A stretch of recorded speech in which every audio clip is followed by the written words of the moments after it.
Welcome to Dr. Dan's channel.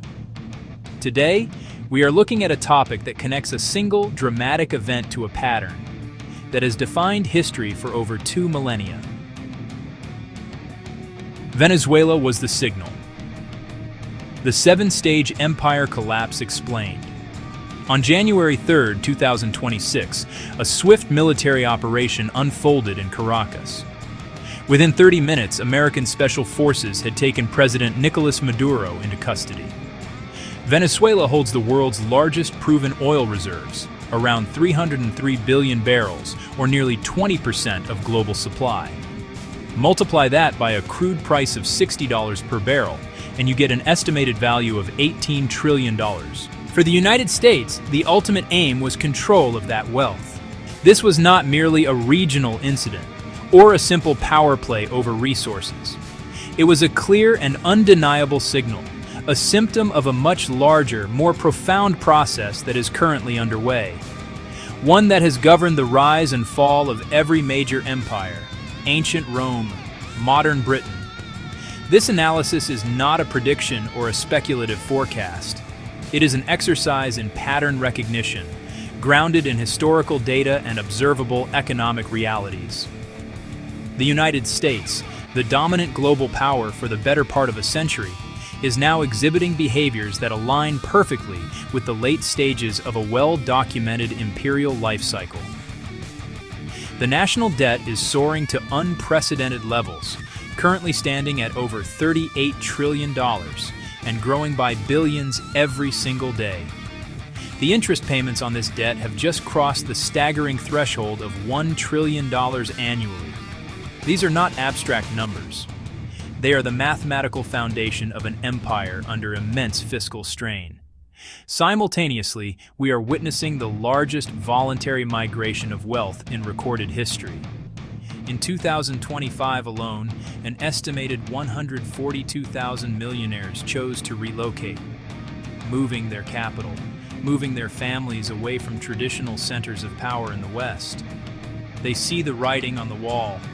The raid on Venezuela, framed as a mission for stability, is, in reality, a classic Stage 4 maneuver, a desperate grab for hard assets to prop up a financial system that is becoming increasingly hollow. It is a temporary fix for a terminal problem. The story of the raid is the story of an empire grappling with the consequences of its own success and overreach. The cycle of collapse does not begin with a sudden bang, but with a series of quiet, predictable steps that lead to an inevitable conclusion. By understanding this 7-stage pattern, which has toppled every debt-based empire before, we can see exactly where the United States stands today. This video will break down that cycle, piece by piece, showing you how history is not just rhyming, but repeating itself with chilling precision. What comes next has already been written, and the only question is whether you will be prepared for the greatest wealth transfer of our lifetime. Let me show you something that, once you see it, you cannot unsee. For the last 2,000 years, the grand arcs of history have been shaped by a recurring sequence. Empires rise, they flourish, and then they decline and fall, following the exact same pattern, the same stages, and ultimately, the same outcome. It does not matter if we are discussing the Roman Empire in the 3rd century, the Dutch Republic in the 18th, or the British Empire in the 20th. The flags change, the technologies evolve, the enemies are different, but the underlying economic and social mechanics are identical. The pattern is unfolding right now, in real time, and the raid on Venezuela is a textbook example of one of its most critical phases. This historical model is not a vague theory. It is a sequence of cause and effect built on the immutable laws of economics and human incentives. It begins with a foundation of sound money, a currency backed by tangible assets, gold, silver. This stability attracts commerce, fosters innovation, and allows a society to build real wealth through productivity. This is the golden age. Then comes the 2nd stage, social and military expansion, public works, social programs, projecting power abroad, For a time, this creates widespread prosperity, but it also plants the seeds of decay as consumption starts to outpace production, a subtle but critical shift in the empire's financial metabolism. The third stage is where the cracks begin to show: military overextension and currency debasement, protecting trade routes, funding distant wars, supporting allies. The costs become unsustainable. Tax revenues can no longer cover the expenses. Faced with a choice between cutting spending or defaulting on its promises, the empire always chooses a third, more insidious option. It debases its currency. In ancient Rome, they clipped the silver from the coins. In modern times, central banks simply print more money. The effect is the same. Inflation begins its slow, corrosive climb, and trust in the system begins to erode, both at home and abroad.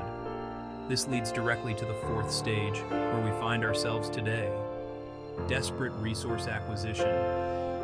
As the empire's currency loses credibility, it must resort to seizing hard assets to maintain the illusion of stability.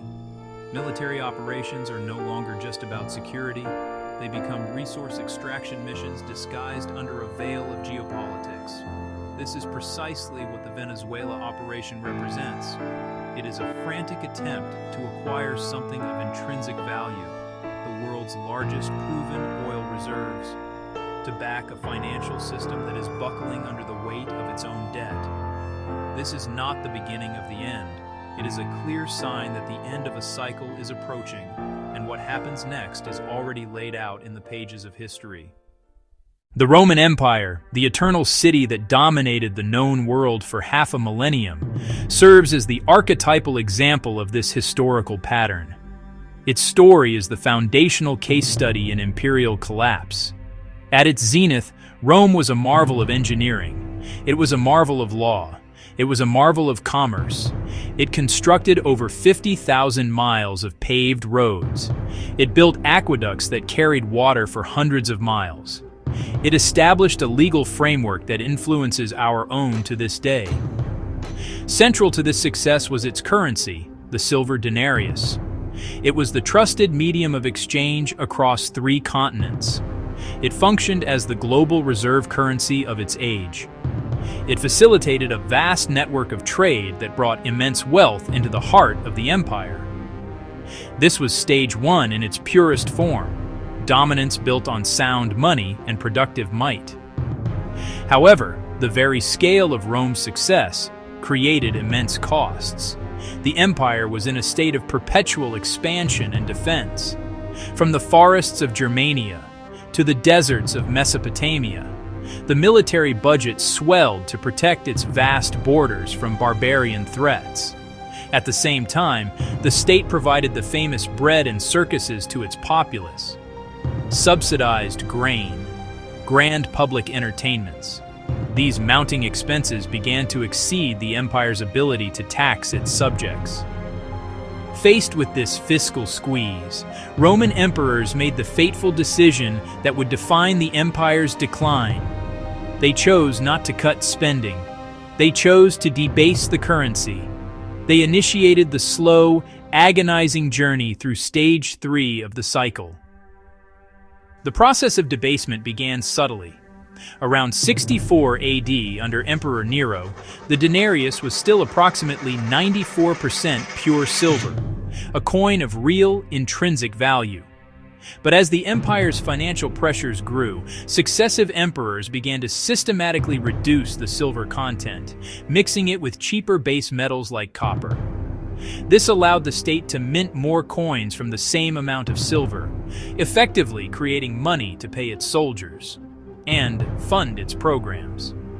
By 100 AD, the silver content had dropped to 85%. By 200 AD, it was down to just 50%. The state was able to meet its short-term obligations, but it was a Pyrrhic victory. It was destroying the long-term credibility of its currency. This debasement unleashed the corrosive force of inflation across the empire. As people realized their coins contained less and less silver, they demanded more of them for the same goods and services. Prices for everyday necessities began to climb. Then, they accelerated. The government was trapped in a vicious cycle. The more it debased the currency to pay its bills, the more worthless the currency became, and the higher prices rose. This forced the state to debase the currency even further. The economic engine of the empire, once powered by the trust in the denarius, began to sputter and seize as faith in Roman money evaporated. Fast forwarding over a millennium, the same imperial life cycle played out again, this time with the Dutch Republic at its center. In the 17th century, the Netherlands experienced its golden age, a period of unparalleled economic, cultural, and scientific achievement. At the heart of this boom was the Dutch guilder, the world's first truly modern reserve currency. Amsterdam's innovative stock exchange, Bank of Amsterdam, and the dominance of the Dutch East India Company, or VOC, meant global commerce flowed through Amsterdam's ports. The VOC, at its peak, was worth an estimated $7.9 trillion in today's dollars, more than many modern tech giants combined. With sound money, financial innovation, a near monopoly on the spice trade, and shipping fleets that dominated the oceans, their commercial network reached from the Americas to the East Indies. This was the Dutch version of Stage 1 and Stage 2. The Dutch built immense wealth through productive enterprise, using it to fund a powerful navy, build beautiful cities, and ensure a high standard of living. However, like Rome before them, the cost of maintaining this global empire began to take its toll. Defending colonial possessions, protecting far-flung trade routes, and engaging in a series of costly wars against rival powers slowly drained the nation's coffers. By the 18th century, the Dutch Republic was showing classic signs of Stage 3, military overextension and rising debt. The nation had become heavily indebted. Internal fighting erupted between provinces. The once mighty Dutch military began to weaken. The decisive blow came with the Fourth Anglo-Dutch War, which began in 1780. Great Britain, a rising imperial power, attacked Dutch shipping, blockaded its ports, and strangled its vital trade routes. The war was a disaster for the Netherlands, a decisive military and financial defeat. By its end, the Dutch Republic was effectively bankrupt, its golden age brought to a close. As the Dutch Empire declined, the mantle passed from Amsterdam to London. The British Empire became the new hegemon. The engine of this dominance was the British pound sterling, which for over 200 years served as the world's reserve currency. Britain's rise was fueled by the Industrial Revolution. This was its Stage 1 and Stage 2 on a grand scale. It built its empire on industrial might, a powerful navy, and a currency backed by gold. But the familiar pattern reasserted itself. By the turn of the 20th century, the costs of administering a global empire became immense. Britain's industrial lead was challenged by the United States and by Germany. Then came the First World War, a cataclysm that accelerated Britain's Stage 3 decline. The war was financially devastating, forcing Britain to borrow enormous sums, much of it from the United States. By the war's end, Great Britain was a debtor nation. The debasement had already occurred, not by clipping coins, but by printing money and issuing debt to finance a world war. The foundation of sterling's dominance had been fatally undermined. The transition of power is never a clean event. In 1931, facing the Great Depression, Britain abandoned the gold standard, a public admission of weakness. The final blow came with World War II. This reality was formalized in 1944 at the Bretton Woods Conference. The US dollar, backed by America's possession of 2/3 of the world's monetary gold, was officially designated as the new global reserve currency. The torch had officially been passed. Even then, Britain did not let go easily, using its remaining political influence to slow the transition. But the economic fundamentals were undeniable. In 1967, the government was forced into another major devaluation. For ordinary British citizens, this period was devastating. They watched as the purchasing power of their savings and pensions evaporated. Meanwhile, those who had recognized the pattern and diversified their holdings into US dollars and hard assets preserved their wealth. The Great Wealth Transfer was complete. 3 empires, 3 different eras, 3 unique technologies, all undone by the same predictable 7-stage pattern of decline. Having established the historical precedent, we can now dissect the universal pattern itself. This is the core of our analysis, the 7-stage model of empire collapse. This model is not a mystical prophecy, but a logical framework that outlines the life cycle of debt-based empires, driven by predictable human incentives. Understanding this sequence is crucial. It lets us diagnose an empire's health, not by rhetoric or military displays, but by underlying financial and social conditions. The model begins with virtuous growth, then expensive overconfidence, and culminates in systemic crisis. Stage 1. Foundation of sound money. Stage 2. Expansion and social programs. Stage 3. Military overextension and debasement. Stage 4. Desperate resource acquisition, of which the Venezuela operation is an example. From there, the decline accelerates. Stage 5. Loss of confidence. Stage 6. Fiscal dominance, where debt dictates policy and traps the central bank. Stage 7. Collapse and reset. Historically, this manifests as hyperinflation or sovereign default, resulting in a catastrophic wealth transfer. This is the complete arc, from productive golden age to the final chaotic reset of the monetary system. Next, we'll examine each stage in granular detail. We'll cover the specific mechanics, the key indicators, and the psychological shifts that define each phase. This is not just an abstract theory, it's a practical diagnostic tool. Break the model down and move beyond the headlines and noise to see the deep structural forces at play. We can locate where the United States sits in the cycle, interpret events like the Venezuela raid, and anticipate the challenges ahead. This blueprint has governed empires for 2,000 years, and it's unfolding before our eyes. Every great empire in history began its ascendancy not with a great army, but with a great currency. Stage 1 is the foundation of sound money, the bedrock for future prosperity. The empire's currency is trusted because it is backed by something of intrinsic value, typically a hard asset like gold or silver. That backing imposes discipline on the state.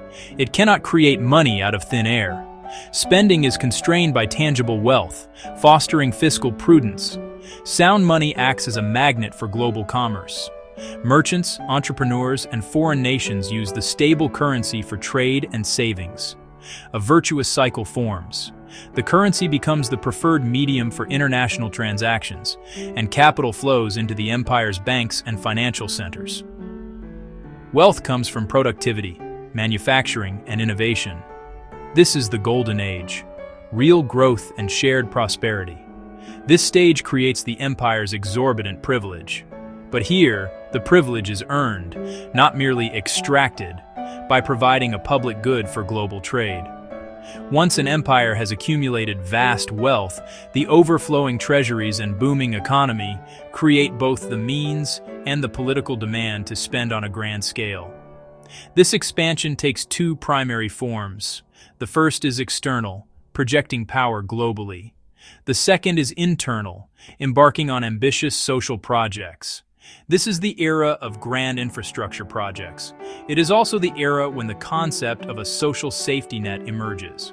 The state begins to provide public services on a mass scale, such as education, healthcare, and pensions.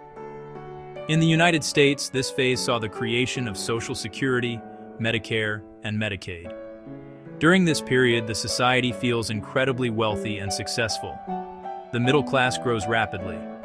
However, a subtle and dangerous psychological shift begins to occur. The focus of the society gradually moves from the creation of wealth to its distribution and consumption. The critical turning point happens almost imperceptibly. Consumption begins to outpace production. The maintenance costs of a global military and a welfare state begin to grow faster than the economy itself. The transition into Stage 3, military overextension and debasement, marks the first open admission of systemic weakness. The bills from Stage 2 start coming due. At this point, the empire's leaders face a trilemma, a choice between three politically painful options. History shows that leaders, when faced with these options, almost universally choose a fourth, more insidious path. This path is currency debasement. The central bank, in coordination with the government, creates new money to purchase government debt. It allows the government to continue spending far beyond its means. Debasement does not create wealth, it simply redistributes it. By increasing the supply of money, the state reduces the purchasing power of every existing unit of that currency. This is the origin of systemic, long-term inflation. However, trust, the essential ingredient of a reserve currency, has been broken. Foreign creditors and savvy domestic investors begin to notice. They see that the empire is now paying its debts with progressively weaker money. They start to quietly look for exits. Section 5. Stage 4. Desperate resource acquisition. The empire's leadership recognizes that its financial claims are losing credibility. In response, the empire shifts from financial power to raw, physical power. It begins a frantic search for hard assets: oil, gas, precious metals, strategic minerals. Military operations, publicly justified by national security or ideology, now take on an economic subtext. The underlying objective: secure, tangible wealth. The Venezuela operation of January 2026 is a quintessential Stage 4 example. Faced with a hollowed-out currency, the U.S. military gains control of the world's largest proven oil reserves. This is an act not of strength, but of profound weakness. A healthy empire attracts resources. A declining empire takes them by force. Stage 4 actions don't fix the core problem. Seizing resources gives a temporary boost, but doesn't close the structural gap between spending and productive capacity. It is a gambler doubling down, buying time, but digging a deeper hole. Section 6. Stage 5, the loss of confidence, is when the slow internal decay of the empire becomes visible to all. The general population begins to sense that something is profoundly wrong, not based on economic reports, but on their lived experience. The middle class, the traditional backbone of a stable society, feels the squeeze most acutely. Their wages fail to keep pace with the rising cost of living. At the same time, they witness a dramatic widening of the wealth gap. Those who own hard assets see their net worth explode, while those holding cash are systematically impoverished. Simultaneously, the loss of confidence goes global. Foreign governments and central banks begin to systematically diversify away from the empire's currency. This stage is characterized by a flight to safety. Internationally, it manifests as capital flight. The massive migration of millionaires we are witnessing today is a textbook Stage 5 indicator. Section 7. Stage 6 is the endgame.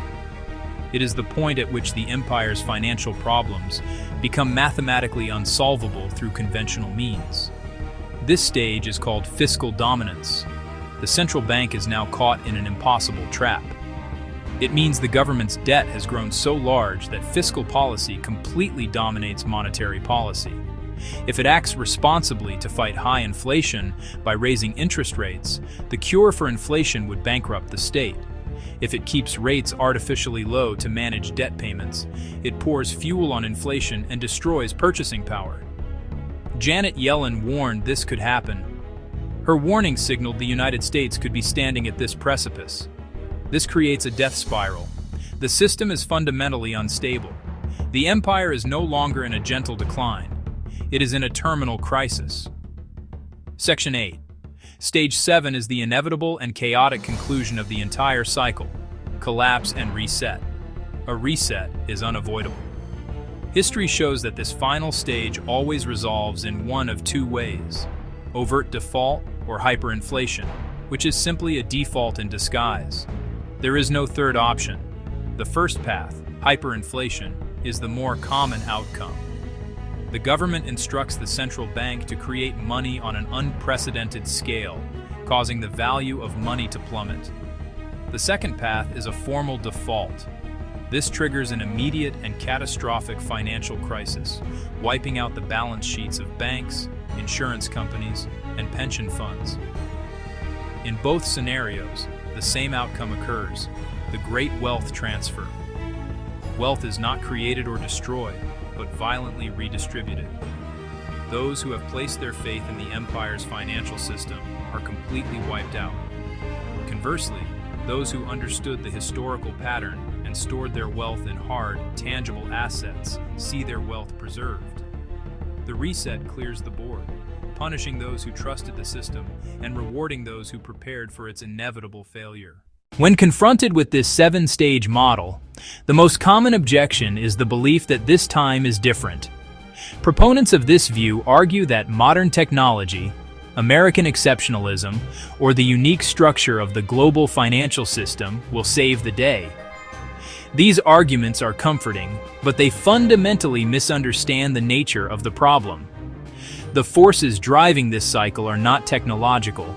They are rooted in mathematics and human nature. The belief in American exceptionalism is, at its core, a form of normalcy bias on a national scale. Every empire in history has believed itself to be exceptional, and every empire has been proven wrong. A more prudent approach is to learn from the past. The most consistent lesson is that wealth is preserved by holding tangible assets that have intrinsic value and cannot be created by a government printing press. Beyond financial assets, one of the most valuable assets you can possess is your own human capital, your specialized skills and knowledge. Another crucial non-financial strategy is the cultivation of geographic and political optionality.